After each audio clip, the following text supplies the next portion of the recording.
নমস্কার বন্ধুরা, from Dolly's recipe বুকে আজকে একটা সম্পূর্ণ নিরামিষ রান্না নিয়ে এসে গেছি।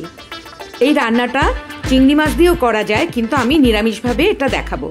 কোনো নিরামিষের দিনে এরকম একটা রান্না কিন্তু করে নিতে পারেন। চলুন শুরু করি এখন রান্নাটা। তার জন্যে চাটু আমি গ্যাসে বসিয়ে গ্যাস ধরিয়ে দিয়েছি। এখানে 1 চামচ ধনের গুঁড়ো মানে 1 টিস্পুন ধনের গুঁড়ো দিয়ে দিলাম, আর 1 টিস্পুন জিরের গুঁড়ো, আর দেবো এখানে আমি 1/2 টিস্পুন লঙ্কার গুঁড়ো।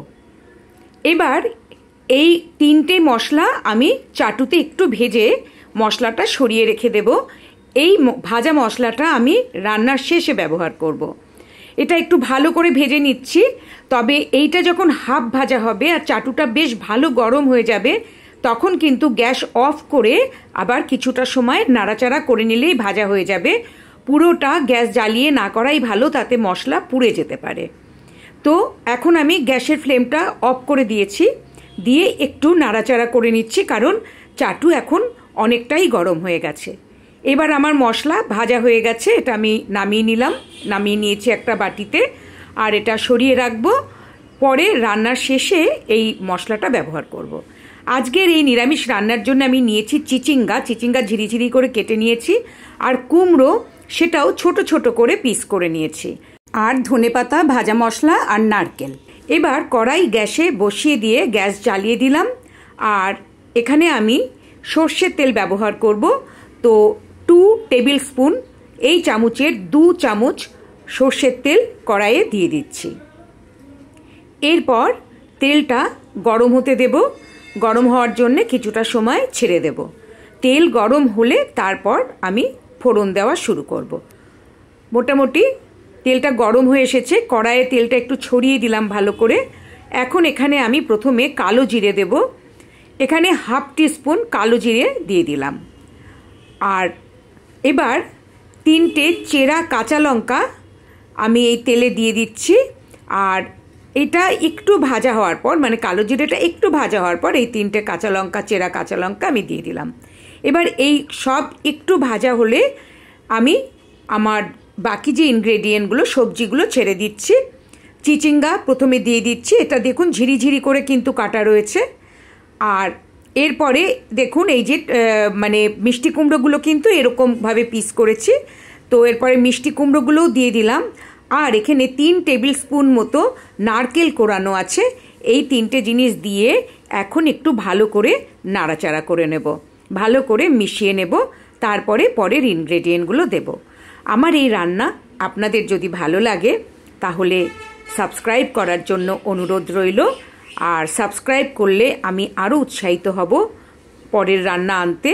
আর তাছাড়াও আপনারা আমার পরের সব রান্নার নোটিফিকেশন পেয়ে যাবেন যদি সাবস্ক্রাইব করে নেন।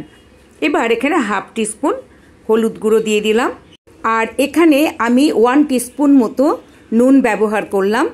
আপনারা আপনাদের স্বাদ মতো নুন দিয়ে নেবেন, কারণ নুন তো সকলের সমান পরিমাণ খায় না।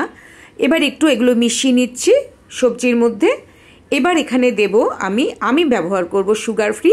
আপনারা 1 টিস্পুন চিনি দিয়ে দেবেন, তবে চিনিটাও কিন্তু আপনারা আপনাদের স্বাদ মতো দেবেন। আর আরও 4টে কাঁচা লঙ্কা চেরা দিয়ে দিলাম।